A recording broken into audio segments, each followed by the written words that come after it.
అమ్మ చక్కగా పాడారు, ఇందరికీ అభినందనలు, మా అందరికీ ఎంతో ఆనందంగా ఉంది. ఇక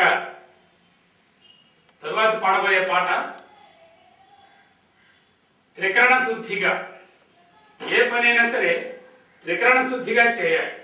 త్రికరణం మనోవాక్కాయ కర్మ, వీటన్నింటినీ ఒకటి చేసి పని మీద మన నిమగ్నత, మన ఏకాగ్రత ఉంచినట్లయితే ఆ పని ఎంతో సవ్యంగా, ఎంతో అందంగా, ఎంతో సక్సెస్ఫుల్గా అవుతుంది అని చెప్పడానికి హనుమాచార్యులు రాసినటువంటి కీర్తన త్రికరణ శుద్ధిగా చేసిన పనులు. దీనికే గీతలో, భగవద్గీతలో వ్యాసుల వారు ఈ విధంగా అన్నారు: సమం కాయం శిరోగ్రీవం ధారయన్నచలం స్థిరం సంప్రేక్ష్య నాసికాగ్రం దిశాశ్చ నవలోకయన్. సమం కాయం శిరోగ్రీవం ధారయన్నచలం స్థిరం సంప్రేక్ష్య నాసికాగ్రం దిశాశ్చ నవలోకయన్. యతో యతో నిశ్చరతి మనశ్చంచలమస్థిరం తతస్తతో నియమ్యైవ తదాత్మన్యేవ వశం నయేత్. శనై శనైరుపరమేద్భుత్యా ధృతి గృహీతయా ఆత్మసంస్థం మనః కృత్వా న కించిదపి చింతయేత్. ఆ విధంగా త్రికరణ శుద్ధిగా ఏ పని చేసినప్పటికీ అది ఫ్రూట్ఫుల్ అవుతుంది, సక్సెస్ఫుల్ అవుతుంది, అందరికీ ఉపయోగంగా కూడా ఉంటుంది. అదే ఈ కీర్తనలు త్రికరణ శుద్ధిగా.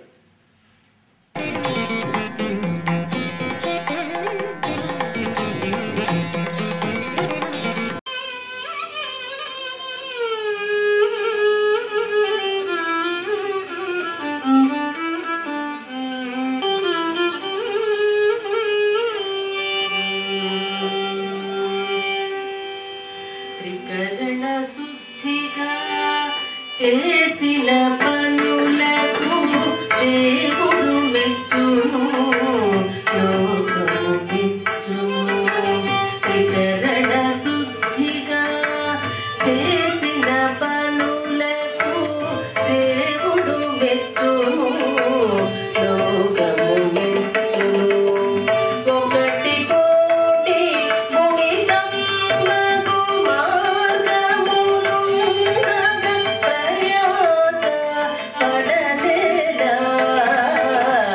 ఒకటి కోటి మునితమ్మకు మార్గములు ప్రయాస పడలేదా. త్రికరణ శుద్ధిగా చేసిన పనులకు దేవుడు మెచ్చును, లోకము మెచ్చును.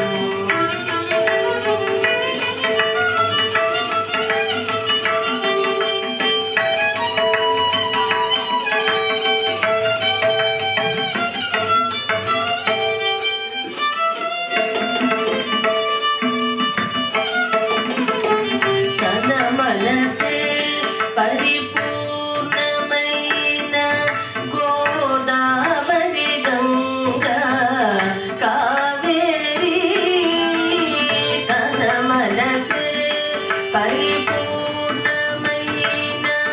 గోదావరి గంగా కావేరి కనక బిందు యమునా గణాది ముఖ్య క్షేత్రం సంతతము. కనక బిందు యమునా గణాది ముఖ్య క్షేత్రంబుల సంతతము. దినకర సోమ గ్రహణ కాలము సీతాచరణము చేసిన ఫలము తను తానే సిద్ధించును మూరటి నమ్మును విరుగక మరిగే. దినకర సోమ గ్రహణ కాలములు సీతాచరణము చేసిన ఫలము తను తానే సిద్ధించును మూరటి నమ్మును విరుగక మరిగేదా.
మొదల శ్రీ వెంకటపతికి చేయెత్తి మొక్కిన మాత్రము లోపలనే మొదల శ్రీ